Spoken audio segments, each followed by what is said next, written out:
Okay, guys, got the recording rolling. Coffee is here, and I got some lovely charts up. Let's go ahead and get started. So, we'll quickly recap where the market is sitting at right now. We've got tech leading again between electronic technology and tech services. Finance is also continuously pushing on a weekly basis. The finance sector has been the most consistent, with producer manufacturing also pushing the market to the upside. Energy and materials has been propping up the SPY on, every other day or so. What has consistently been pushing energy, I suspect, is just the OPEC stuff. Saudi Arabia recently made the decision to basically stab Biden in the back by backing out of the oil deal. So now they're going to be supplying basically all of our enemies, including Russia. The private deal between Saudi Arabia, Russia, India, and Iran kind of puts us in a bit of a bind as far as producing our own oil and petroleum products. So, what this is going to translate to for America is we're going to have to figure out a way to start producing our own oil, or we're going to have to go and acquire it from somewhere else. And somewhere else isn't really feasible because all 5 of the places that I have previously mentioned are basically working together, and none of them like us very much. So the U.S. is probably going to start having no choice but to tap oil reserves in the Yukon and Alaska. So where does that leave us? Essentially, oil and gas are going to get way more expensive than we see right now. The oil producers are going to have to pay top dollar in order to get the raw product, raw crude oil. And if conflict starts to break out with China in any way, then that's basically going to cut off a whole other producer of oil for the U.S. totally. A couple of things to look at here. So this is British crude oil. You can start to see that we basically hit a low. Brent crude oil set up this inverse head and shoulders here, and once it breaks above this level, which it did close here, there's clear resistance right around here. So we'll have that serve as the neckline. Yesterday, that candle close above basically signaled that Brent is now in a full reversal, and this is coming way ahead of a EMA crossover, a golden cross of the 50 and 200.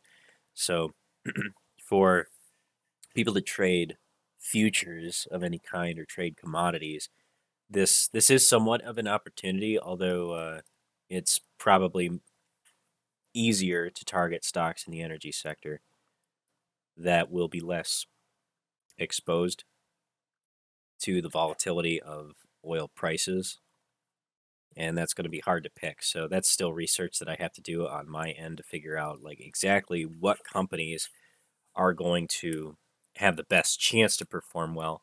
But my suspicion is that ExxonMobil and Chevron and Occidental Petroleum remain the best candidates. Phillips 66 also have a chance to perform well, and the reason why is because they are the biggest.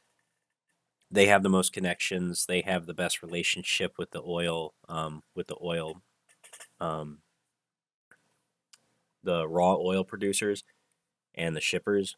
So they'll be the most insulated and positioned to take the biggest advantage. And no matter how expensive things get, they'll be able to put margins on their product to guarantee themselves a profit. U.S. oil doesn't look all that much different, but we haven't had that breakout just yet. So what we can glean from this is that we still have a lot more room to go. Once this cross happens and once the price of oil actually starts to take off, what I suspect will happen is we will start forming out this cup and we'll have a U-shaped or a V-shaped recovery. It may be dramatic, it may not, but energy and oil prices are definitely going to keep rising, and that's going to put more inflation pressures on the Fed and basically the entire global economy. So none of it's good. As far as economic sanctions go with Russia, now that they have Saudi Arabia standing behind them, which are going to allow them to continue gouging the world for oil and gasoline, it's going to force all of the major countries in Europe and the United States to start thinking really hard about how we're going to achieve oil independence from these countries. And now we're doing it with a gun to our head and not doing it of our own volition with time on our side.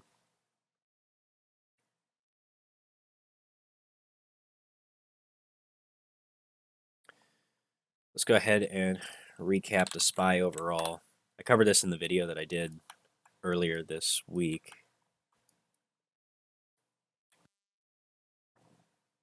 What we have on the chart, I've drawn out a head and shoulders basically that's playing inside of this bearish megaphone pattern that we've been trading in this bear market since January. And the way that I have this drawn out with a consistent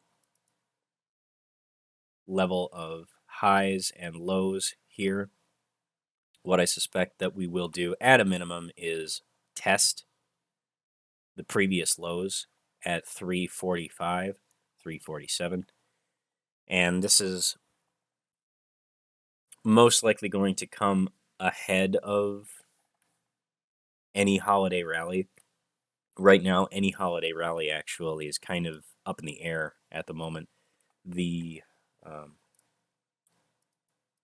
Fed meeting, the Fed FOMC meeting, pretty much just punted the idea.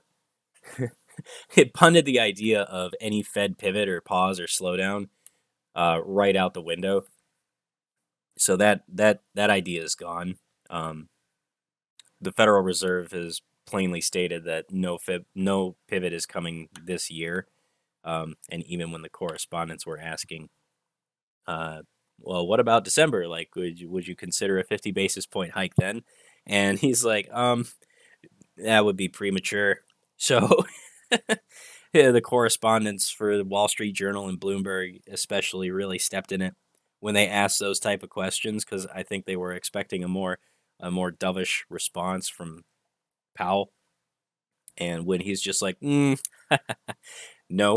then the market just responded so terribly. And we've had these volatility pops where the market was trying to get back above these areas of support that have now become resistance.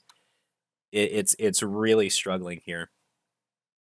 And what I suspect is happening is the market's chopping around this area, just providing more exit liquidity for institutions to get out. So once another breakout fails and this bear flag finally does play out, I think that we're probably going to see the market finally capitulate in the short term, and we'll see it drop back down to this level right here where we have this major zone of liquidity sitting at around 348. We'll probably hesitate at each of these areas a little bit. So in the near term, if you get breakouts below here and the momentum carries it all the way down, then this would be the first take profit, and then wait for a bounce and for it to retest another area of resistance like this one or this one. So either here or here. And once it hits this area and starts to see rejection, then you can short it back to the downside for it to hit the final zone of liquidity. So the total move, what I anticipate to look like, will end up looking something like this. And this may take more than a week. It may take several weeks. We might not see the move complete until we come into the first week of December. But judging by the momentum that we have with the RSI, how badly beaten down all of these, all of the SPY sector stocks, and especially the tech sector stocks, I think that we'll probably see the push happen sooner rather than later.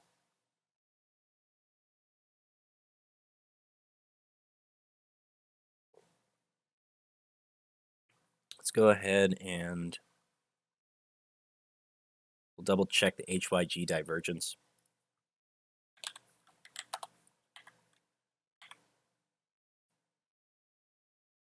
So this serves as our confirmation of what we suspect is happening with the SPY and HYG. See, HYG has had a few crossovers, but it's more or less consolidating. And while the SPY has been trying to break out of these previous areas of resistance, HYG got rejected by them much more clearly. I'm going to go ahead and remove this.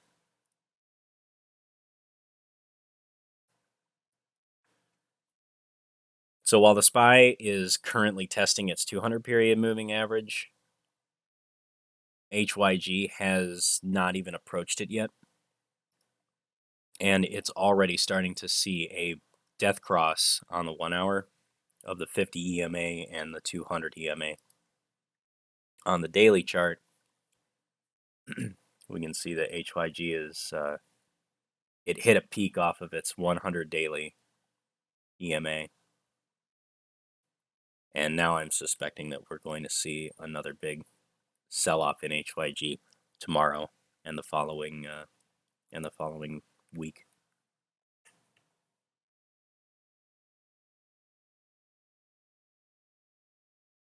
Keeping in mind that we had a touch outside of the price cloud here on the MACD.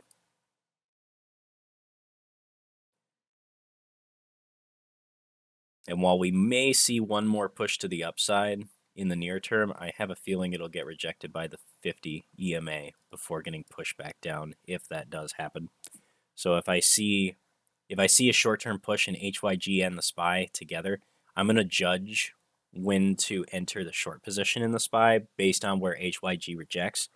And once I spot that rejection, if it's the 50 EMA or if it surprises us and hits the 100, find that very unlikely, but it's a possible scenario.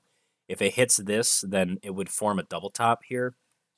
And as soon as I see that double top rejection, I'll go short on the SPY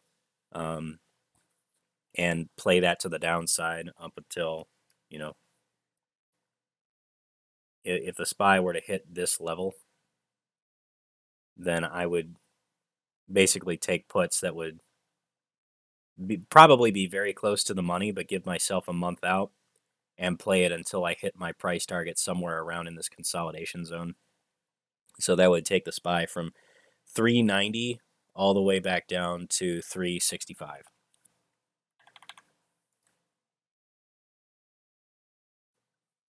So those are the various price targets for those levels.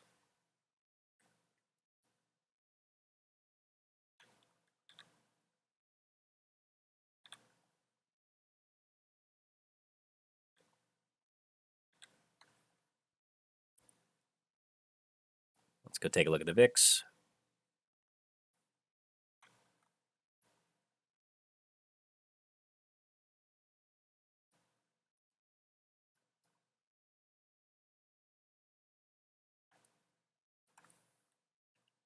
So I got the VIX up top and I got the SPY down below.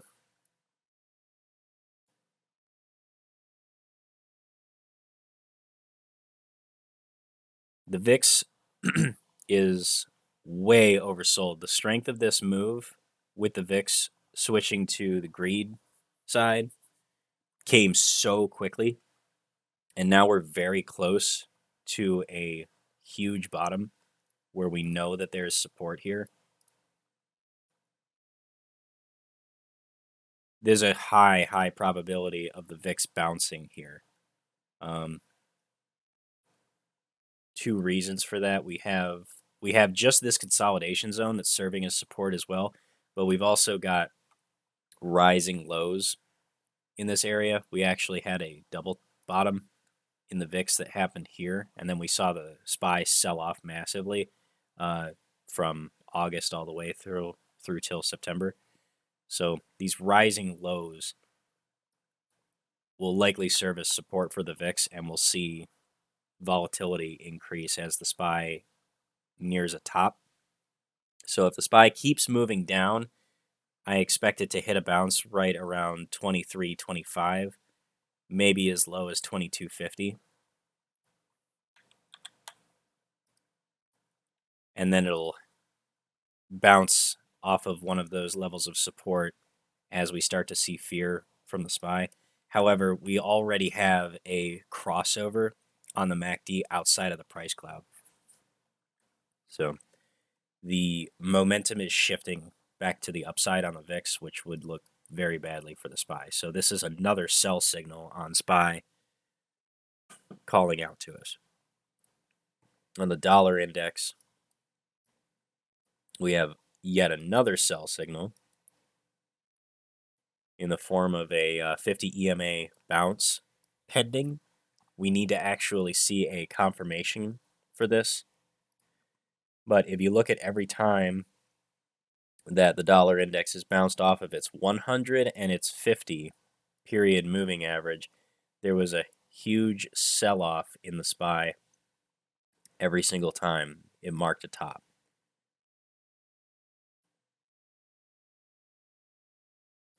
And it usually led by a few days.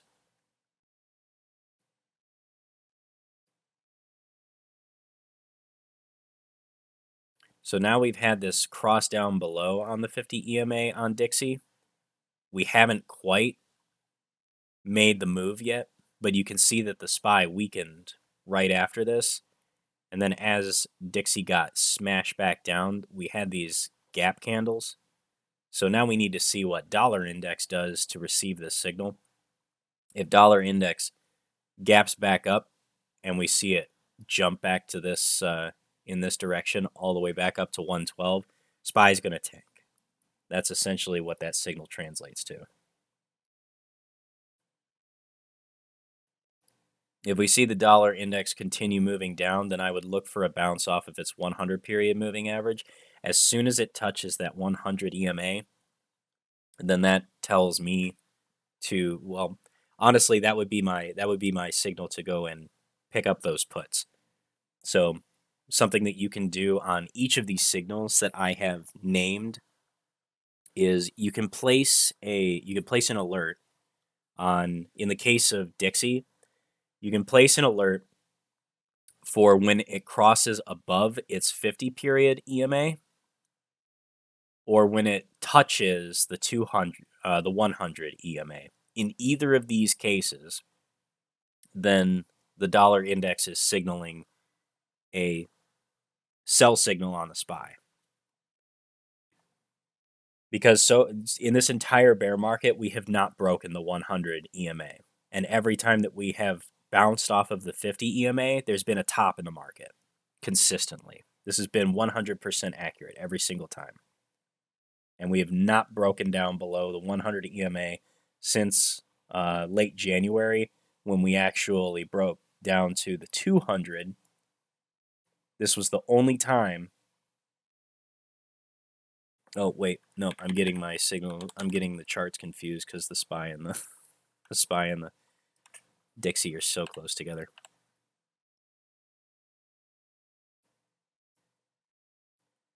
Okay, yeah, it never touched its 200 EMA. It hasn't touched its 200 EMA since September of last year. So, yeah, every bounce off of the 50 and especially bounces off of the 100 signaled huge down moves in the SPY. So this is a pretty reliable signal that you can look to. Another one that I've been looking at is gold. Gold is starting to act a little bit strangely. Whenever the gold index has bounced off of the bottom of this regression channel, it marked a bottom in the SPY. and we almost had that touch here, but it didn't quite meet it, and then we touched it again.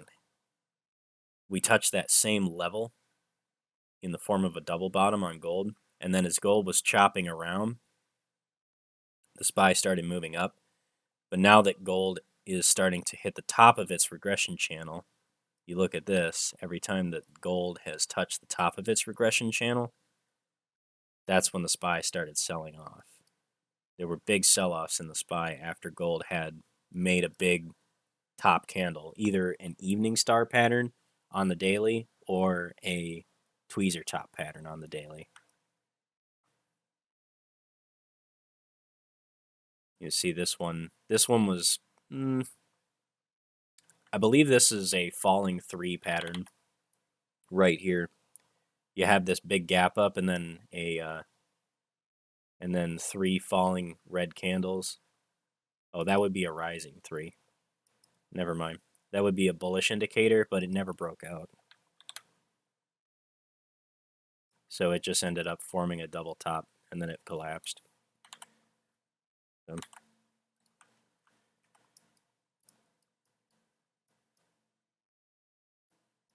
Yep.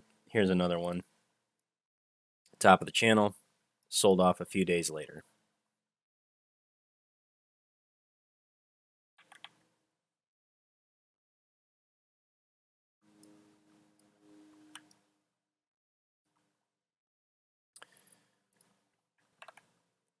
All right. Let me see if there's anything else. Yes, we have the Dow Jones index. Another one that I would actually look at is Qs over the Dow Jones. And I'm not going to take credit for this signal because I didn't know about this one before I had checked out a guy named Dr. Cal that pointed this out to his trading group. And this is a very interesting divergence between the tech sector and the industrial sector. So tech sector, marked by the Qs, which tracks NASDAQ, over the DAI, which is the Dow Jones Industrial Average Index, shows that the market is drastically underperforming, but we see the SPY pushing to the upside. And this is a really strange behavior that we haven't seen so far in this bear market. And the reason why I'm calling it out is because you see these rallies that occurred here. We have consistent rallies that begin. I'll mark the lows in the rallies. So every time we had a low here and we started a rally,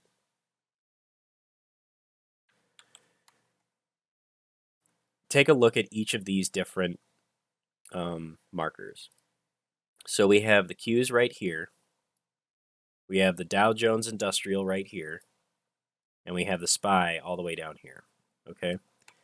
And what I want you to look at is the correlation between the Qs outperforming the Dow Jones Industrial Average and how it correlates to the SPY's moves. So if you look at all of these previous rallies, one here, one here, one here, one here, one here, the Qs in the 4 rallies that came first, they led and outperformed the Dow Jones, and the SPY rallied with it, right? So what this means is that the tech sector was what was pushing the market, okay? Especially with the one that happened in July and August. That was the biggest one. Dow Jones did push a little bit, but Qs outperformed way more, right? Now what's different is this time the Qs are very weak, but the Dow Jones is super strong. And the reason for this is that all of the industrial, the defensives, the staples, and the consumer cyclicals are what are pushing the market as opposed to tech sector and finance sector and all of the different sectors that are growth oriented. So this is a really strange divergence that we haven't seen in the market before. And I actually want to go all the way back in time to see if I can find if there's a correlation between this and the market of 2008.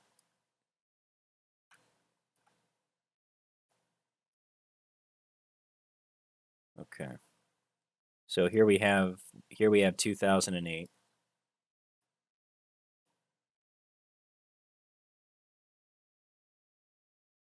All right.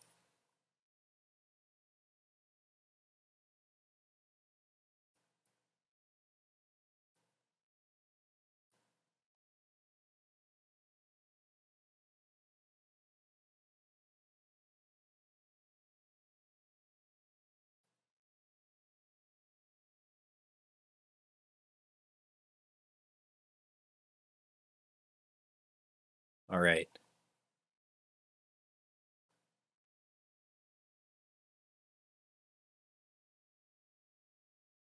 So we're gonna try this same technique again. We're gonna look at whenever the SPY rallied, or whenever it hit the bottom of its markets.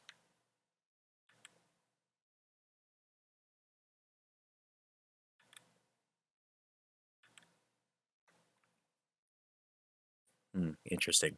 Okay, so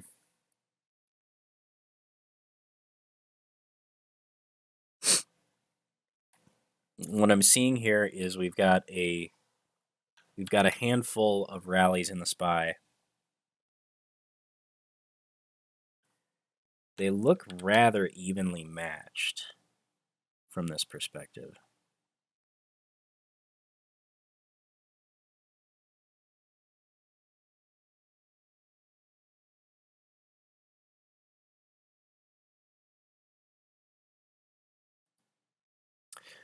But if I think about 2008 and what things were like back then, is that the Dow Jones Industrial Average was a stronger index back then because the tech sector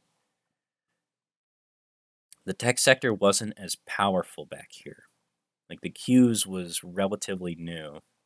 The tech sector overall was not a big mover during this market.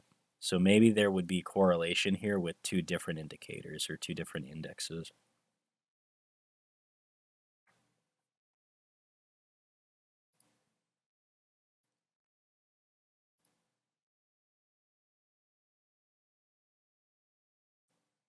But I do happen to see that there was this one last push right before the market crashed back in 2008. So maybe I'm just going down a rabbit hole, but I wanted to take a look at this with everybody and see what everyone else thinks. Somebody else want to chime in, throw out their opinion? I've been going on for a while now.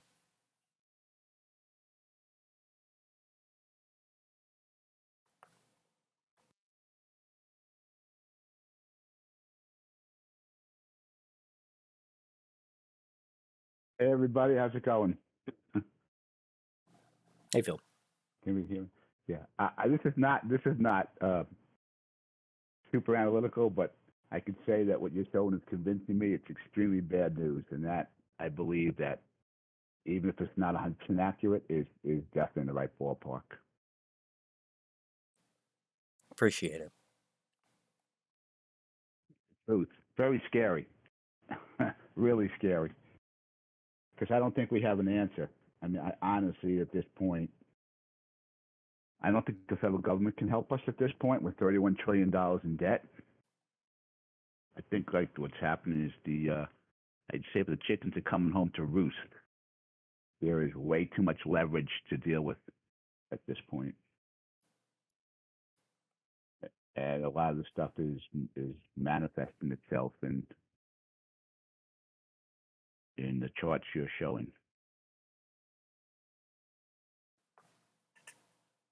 Well, I agree that the federal government, well, more specifically the Fed, the Federal Reserve, is not in a position to help anybody. They're the ones that have set the fiscal policy right now.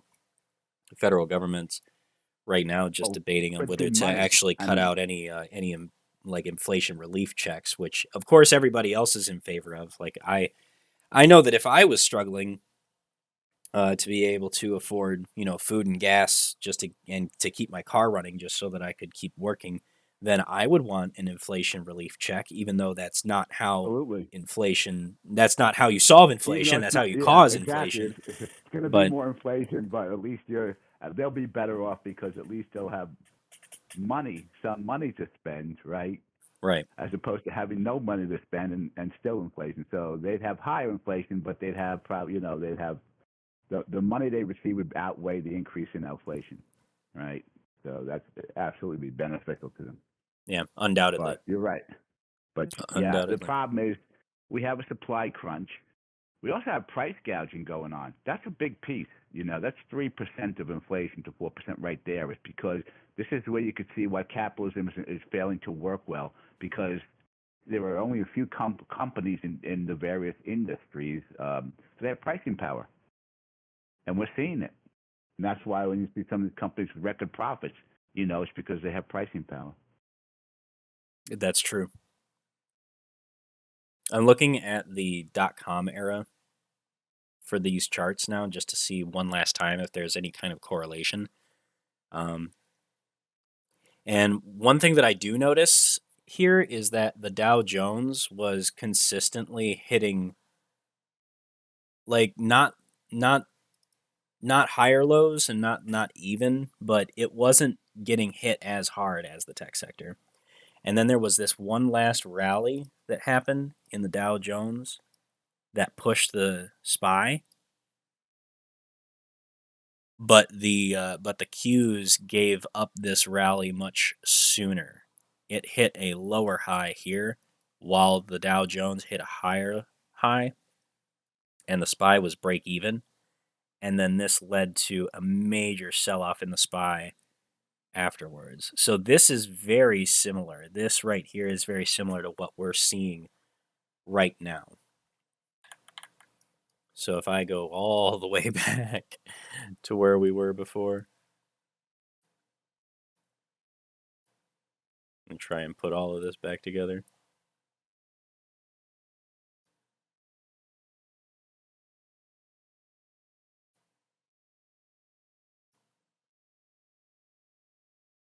And make it all fit again.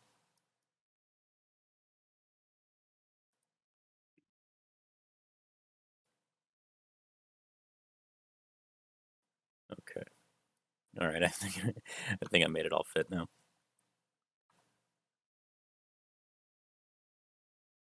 Yeah.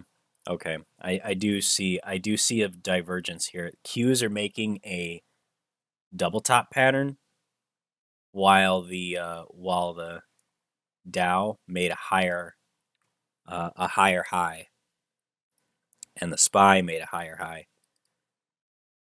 So this could be late stage. This could be late stage crash right now.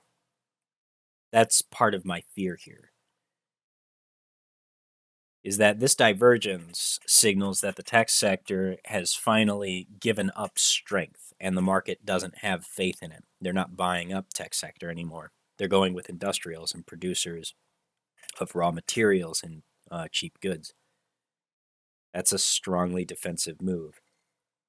And that changeover tends to be what signals the final stage of the crash where we see the capitulation wave within a few months. The .com bust, that final drop occurred over the course of I want to say 6 months from the summer of 2001 through the fall, and we had that, of course, September 11th happened then, and we had a big drop the day of and the day after. And we're going to cover all of our big tickers for the rest of the week. So, what do we got here? One of the I do have Raytheon, so we will get to that one. But another one that I was looking at was Boeing. And so far, to me, it looks like Boeing it is a mil-spec company. They do create military technology and supply a lot of aircraft to the U.S. military and a lot of foreign military also. They have been pushing hard ever since their earnings came out. So I'm not entirely sure what the result of the earnings were. Obviously, they had a really bad miss on their earnings and their revenue, but the push from the market seems to be driven by something else, and I suspect that it has something to do with the conflict in Ukraine. And we're starting to see similar pushes from other companies, such as Raytheon Technology, which is looking to it's looking as though it is nearing a potential top, but at the same time, I see that it double bottomed here, and it's kind of formed a bit of a bull flag. So the technical setup for Raytheon is showing that it's due for some pullback on the daily chart. So maybe a little bit of this before an eventual breakout. But this is what I would be looking for in Raytheon. One of the things that I notice is that surrounding bear markets, wartime conflict, and war stocks do tend to do well. When Raytheon was pointed out to me by, I believe it was Grilled Rockfish. Thanks again, dude, for calling this one out. I went back and I briefly looked at other times of conflict, and whenever there was like a proxy war going on, which is pretty much what Ukraine is. Like, it is a proxy war between Russia and the U.S. But the Ukraine is quickly becoming our Afghanistan. Um, yeah, I think I said that right, but you get the point. Russia's now really struggling in their conflict with Ukraine, and it's creating an opportunity for a lot of these defense contracting companies to sell and produce a lot of military hardware for all of these big superpowers, and it's in pretty high demand right now. So between all of these different sectors, all of these different sector leaders, I should say, in the defense department, Raytheon looks as though it is near its top and it needs to retrace. So what I'm going to do is I'm going to set up a quick fib retracement. And what I would want to see is for it to get through this next bearish phase of the market and kind of like just drift down into the side for a while.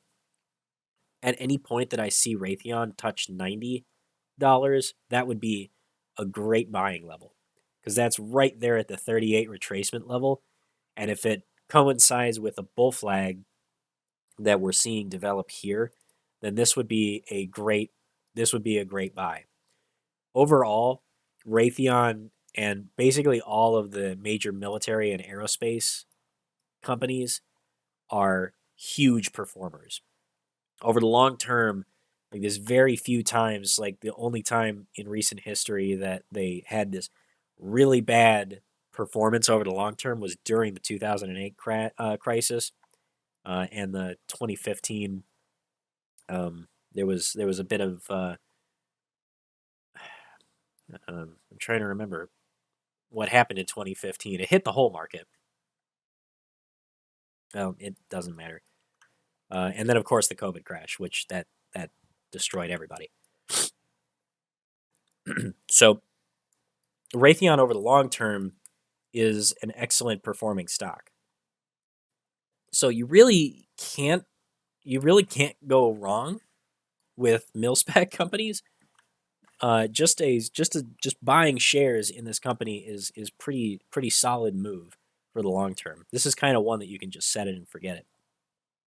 But there does look like there's going to be some push coming out of this conflict with Russia and Ukraine, and we finally kind of got that setup for it, because you notice that when the conflict was really getting heated, Raytheon pushed really quickly, 25% gain in just 3 months. Now we've got, in our first month, we've got a 16% gain just based off of this last move that it had. And of course, it would have been great to get in at 80 cents or $80. That would have been awesome. But, you know, I don't think anybody really saw what direction this conflict with Ukraine was going, or that it was going to drag on as long as it has. So I would be waiting for at least a little bit of pullback in Raytheon before taking a position, but it does look bullish for the long term. Boeing, I'm kind of on the fence on, because part of me is thinking that because their main source of income is selling planes to major airlines, and fuel prices are pretty restrictive of these airlines. They're more keen to repair what they have and just keep things running. They don't really have the cash available to go out buying new aircraft, and also travel is really expensive now. Not many people are willing to travel, so the airlines are struggling again. And Boeing, of course, had some really, really bad designs that crashed and burned literally in the last 2 years. So part of me wants to short Boeing, but also with them being mil-spec, I'm hesitant to do that. In the near term, I think that they will probably hit their head on 174. They've got a really strong move going here, and the MACD is widening. So the push here is really nice.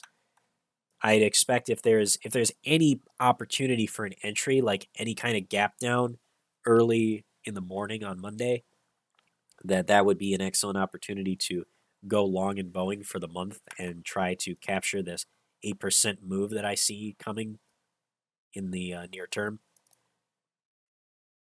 Taking profit around 172, I think would be that would be nice and conservative.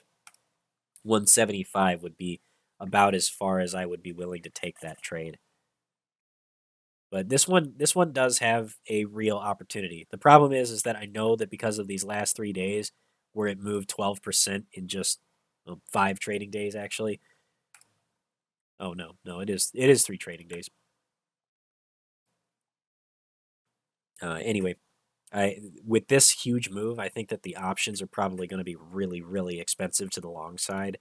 So that might be cost prohibitive for some traders. IBM has thrown several bearish candles, and I think that we're actually going to see IBM tank, especially with dividends here. If you recall, we did play IBM back in early December. The entire Discord. This was one of our first unusual snail plays, we called it, where IBM likes to fill these gaps that it has, and as you can see, it filled a gap here, and then after filling that gap, it tends to have a pretty pronounced sell-off. So we've had multiple phases of IBM topping out, and now it's time for it to retrace again, at least to 130.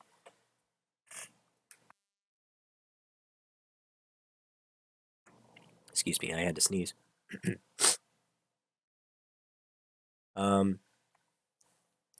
So with this being a double top formation, coming off of albeit a pretty decent earnings, I still anticipate IBM selling off in the near term, especially if the market decides to pull back on the whole. So I would anticipate a retracement to, it looks like my level that I had set by eye based on these resistances is just above the 50% retracement level, so it might be a little bit optimistic, but a retracement to the 38 level does seem quite attainable. So if you are interested in a scalp in IBM over the next, I'd give it 2 to 3 weeks, there's a possibility to take profit down here for a 5% move from peak to trough. And also, they've got their their ex-dividend date is coming on November the 8th. So you can anticipate that there will be a lot of selling in IBM from dividend scalpers after the 10th. So anybody that was holding those stocks just to take the dividend, which IBM does have a pretty nice dividend, then expect that selling pressure to come in shortly after that ex-dividend date. NEO was another one that came out with a big surprise ahead of earnings. This is a energy company. Also was previously a meme stock. It's been beaten down pretty badly lately. It's actually retesting a previous level of support that's now become resistance. So this is a critical inflection point for NEO. If it does manage to get above this level, close above, and keep moving, then it could test this new high here at 115.50. I'm going to go ahead and set a take profit here at 115.10, just because that's where the market hesitated before. We'll do 15 even. There's a few gaps here on the way back up that NEO can fill, but the momentum on each day was pretty fast. So after all of this selling pressure where NEO gave up 45% of its equity value over the course of a month, there is the potential that it can take some of it back. We may see a little bit of a surge. Fib retracement levels for this one would set us at the 50 for $13. So that is the reasonable conservative trade on this one. If it touches $13, that's probably where most of the bulls will be exiting. This is going to be dependent on earnings, absolutely. There's no coincidences here. Earnings has quite a lot to do with this. And I have to wonder if this was a single institution or if it was just a whole lot of trading from meme stock enthusiasts that were looking to play earnings for one of their former golden child stocks. Going back to Zim, also this was brought to my attention from another member of the Discord here during one of our previous Demons meetings, and it looks like Zim is still consolidating here at the bottom of its chart. So as long as it's down here and it's still holding up support, this trading range can actually be a really nice scalping zone. So if you set two horizontal bars between 25 and I'm going to say 23, just because you're more likely to get fills at these levels, you can play these to the long side when it touches this level and take profit at this level and then switch short for it to go and bounce back down. And you might get these big, volatility pops in between. So use your best judgment and trade on short time frames to capture these moves. But once Zim closes the day above $27, that's when I would be interested in going long for the long term, because this has been getting set up for a big move, and logistics. The logistics industry is starting to get a little bit interesting. Shipping of goods is getting more expensive and also more in demand. So if we do see goods that Zim Integrated Shipping Services is able to provide and move around, then this one does have the potential to move rather quickly. Let me catch up with the chat. Hey, just some insight on that shipping company. Last week, Maersk is a big shipping company. They kind of downgraded their forward guidance a little bit. And they're sort of like a bellwether for that industry, just like FedEx was for ground shipping. So just a note. Gotcha. That is good to know. So then in that case, and that would be a bearish signal for this particular ticker.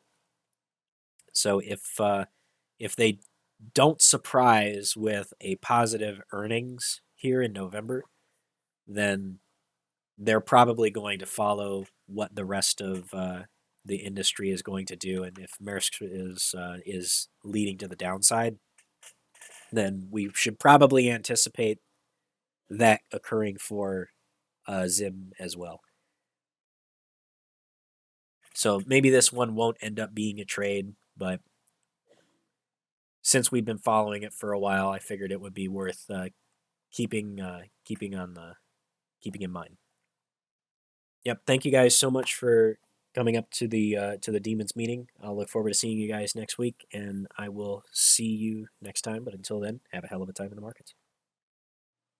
Thank you guys so much for tuning in to watch this video. If you enjoyed the content and you found this information helpful to you in your own trading strategies, be sure to leave a like on the video. It helps out the YouTube algorithm and helps us reach out to others who need this information too.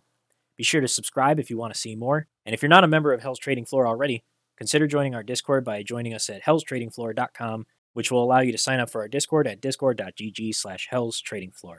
Thank you guys so much for watching, and I look forward to seeing you in the next one. Until then, have a hell of a time in the markets.